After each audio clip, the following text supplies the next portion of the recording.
Birželio pradžioje televizijos eteryje startuoja naujas televizijos projektas Kanalizacijos žiurkės. Įlįs į kanalizaciją ir rask savo kelią į šviesą. Žaidimo metu dvi poros įlįs į kanalizacijos požemius ir turės per trumpiausią laiką rasti išėjimą į šviesą.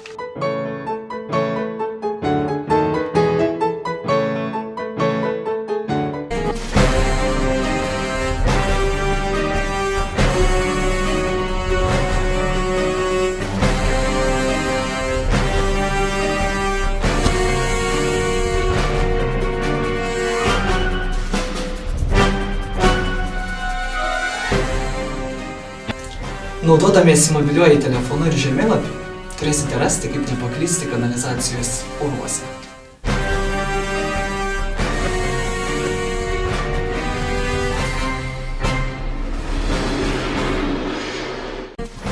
Žaidimo dalyviai neradę kelią iš kanalizacijos, čia pasirinks amžinai.